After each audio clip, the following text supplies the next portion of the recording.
I need to tell you something I've never admitted publicly before. For 30 years, I've stood in lecture halls, written books, spoken at conferences, and every single time there's been a voice whispering, "You don't really know what you're talking about. Someone will figure it out. You're a fraud." They call this imposter syndrome, a psychological phenomenon, something to overcome, to therapy away, to conquer with affirmations and confidence-building exercises.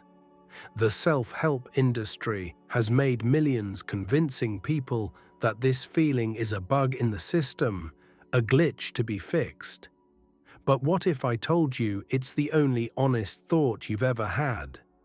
What if that nagging sense that you're pretending, that you're playing a role, wearing a mask, performing a version of yourself, isn't a syndrome at all? What if it's the most accurate perception of reality you possess? My name is Adrian Vale. I've spent 6 decades on this planet, 4 of them studying philosophy across 3 continents. And I'm here to suggest something uncomfortable. Everyone who seems confident, everyone who appears to have it figured out, everyone who walks through life without that whisper of doubt, they're not more authentic than you. They've just forgotten their acting.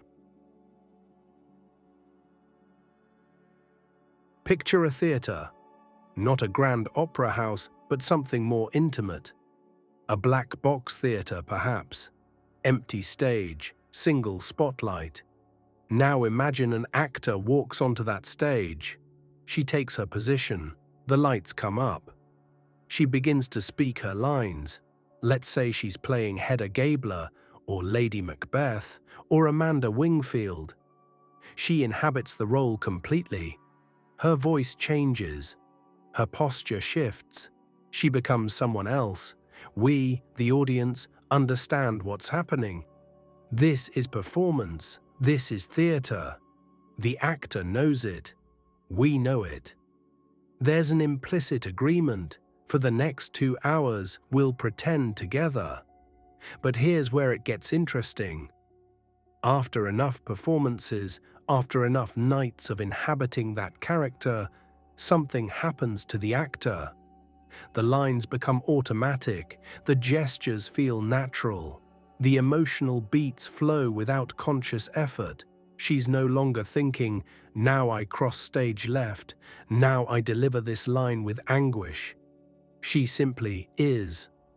And in those moments, a strange question emerges. Is she still acting? The philosopher Erving Goffman wrote about this in The Presentation of Self in Everyday Life. He argued that all of us are constantly performing, that social life is essentially theatrical. We have front stage behavior and backstage behavior. We wear costumes we call clothes. We deliver scripts we call conversations. We play to audiences we call friends, colleagues, family. But Goffman's insight goes deeper than simply noting that we adjust our behavior in different contexts.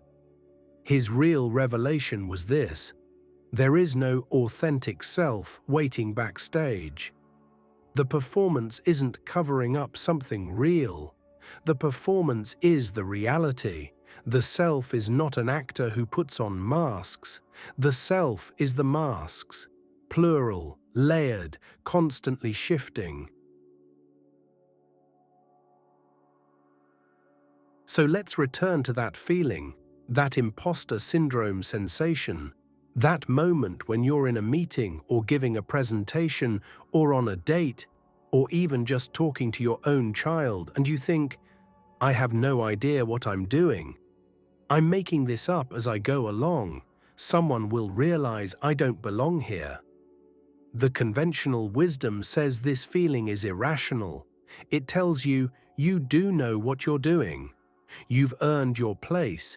You have the credentials, the experience, the right to be here. But what if the feeling isn't irrational at all? What if it's radically, uncomfortably rational? Because here's the truth. You are making it up as you go along. You don't have some essential qualification that makes you fundamentally different from everyone else in that room. You are performing a role: employee, expert, parent, partner, whatever it might be.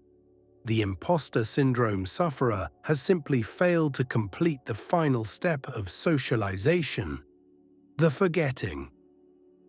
Let me tell you about a moment in my own life. I was 34 years old, giving my first major lecture at a university in Prague. 200 people in the audience. I was speaking about Kierkegaard and the concept of anxiety. I'd prepared for weeks. I knew the material backwards and forwards. And then, mid-sentence, I had this vertiginous moment of clarity. I could hear my own voice as if from outside myself.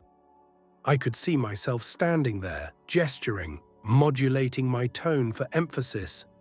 And I thought, this is absurd. I'm a man in a room, making sounds with my mouth, and everyone is pretending these sounds have profound significance. The imposter syndrome crashed over me like a wave. I nearly stopped speaking entirely, but then something else happened. I kept going. I finished the sentence, then the next one. And I realized the absurdity didn't make it meaningless. The performance didn't make it false. In fact, acknowledging the performance was the only way to make it true. The philosopher Jean-Paul Sartre had a concept he called bad faith, mauvaise foi. It's the act of lying to yourself, of pretending you're something fixed and essential when you're actually free and undefined. Sartre's famous example is a waiter who overperforms being a waiter, who moves with exaggerated efficiency, who speaks in a practiced tone, who has become so identified with the role that he's forgotten it's a role. But here's what's fascinating. Sartre says the waiter is in bad faith, not because he's performing, but because he's denying the performance. He's pretending that waiter is what he is rather than what he does. The person with imposter syndrome has avoided this particular trap. They know they're performing. They're just terrified because everyone else seems to have forgotten. So what about those confident people? The ones who stride into rooms like they own them, who speak with certainty, who never seem to doubt themselves. We're taught to admire them, to emulate them, to see them as having achieved something we lack: self-assurance, authenticity, presence. But I want to suggest a different interpretation. They're not more authentic. They're more committed to the performance. They've done what Sartre's waiter did. They've identified so completely with the role that they can no longer see the gap between the performance and the performer. This isn't necessarily a criticism. In fact, there's something beautiful about full commitment to a role. A great actor doesn't half-heartedly deliver lines while mentally reminding herself, this isn't real. She gives herself over completely to the moment, to the character, to the scene. The same is true in life. The surgeon who saves your life doesn't do so while constantly thinking, I'm just a person who studied some books and practiced some techniques. She inhabits the role of surgeon fully, draws on years of training that have become embodied knowledge, and acts with the confidence the situation demands. But, and this is crucial, the confidence is part of the performance. It's not evidence of some deeper authenticity. It's a choice, conscious or unconscious, to commit to the role without reservation. I once met a man in Kyoto, a master of the tea ceremony. He'd been practicing for 40 years. I asked him if he ever felt uncertain during a ceremony, if he ever doubted his movements or choices. He smiled and said something I've never forgotten. Every ceremony I am uncertain, but the ceremony itself is not uncertain. I simply allow it to move through me. Do you see the distinction? He wasn't claiming to have eliminated doubt or achieved perfect confidence. He was saying that he'd learned to perform the ceremony fully while simultaneously holding the awareness that he was performing it. This is what the Buddhists might call non-attachment. This is what the Taoists mean by Wu Wei, effortless action.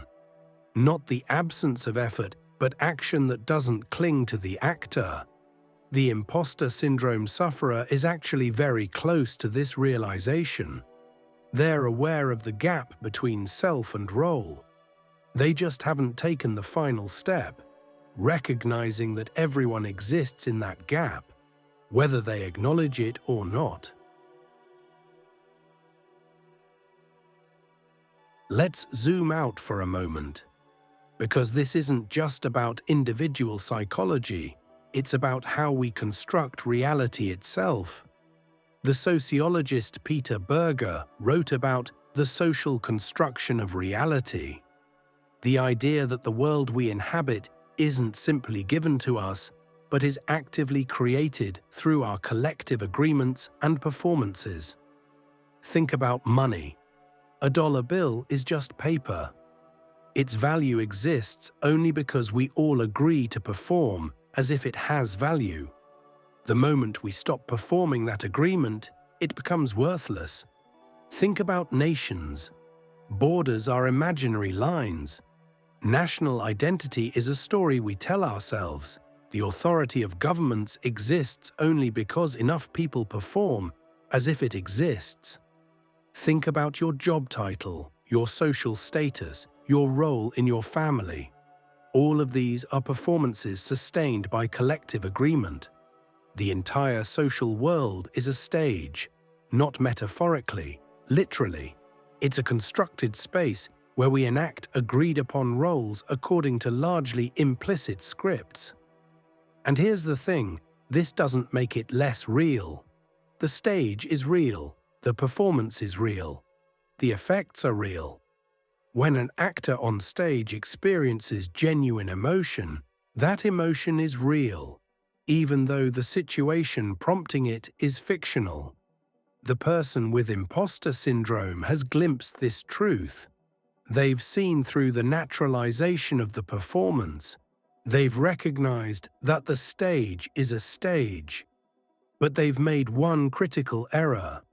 They think everyone else is not on a stage. They think everyone else has access to some backstage reality, some authentic ground, some essential self. They think they're the only imposter in a world of genuine articles. But there are no genuine articles. There are only performers who've forgotten they're performing. So what do we do with this realization? If we're all imposters, if authenticity is itself a performance, if the self is nothing but a series of roles, then what? Do we descend into nihilism? Do we conclude that nothing matters, that everything is fake, that we might as well stop trying? No, absolutely not. Instead, we do something much more difficult and much more liberating. We perform consciously. We step onto the stage knowing it's a stage. We deliver our lines knowing they're lines. We play our roles knowing they're roles. And in that knowing, we find a strange kind of freedom. Because once you accept that you're performing, you can choose your performance. You're no longer trapped by the illusion that you have to be some fixed, essential thing. You can try on different roles. You can improvise. You can rewrite the script. The imposter syndrome sufferer is afraid of being discovered. But what if there's nothing to discover? What if the fear itself is based on the assumption that there's a real you that's inadequate, and you're covering it up with a fake you that's competent? What if there's just performance all the way down. I'm not suggesting you should be inauthentic in the conventional sense, lying, manipulating, pretending to be something you're not for cynical purposes. That's not conscious performance, that's just bad performance, clumsy and transparent.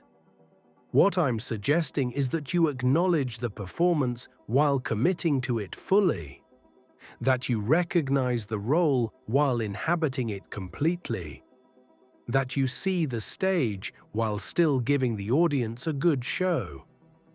This is what the existentialists meant by authenticity, not being some fixed essential self, but consciously choosing and owning your choices, even while recognizing that you could have chosen differently. Sartre said, "We're condemned to be free." We can't escape the burden of choosing who we are, moment by moment, role by role, performance by performance. The imposter syndrome is actually the beginning of this realization. It's the first crack in the facade, the first glimpse of freedom.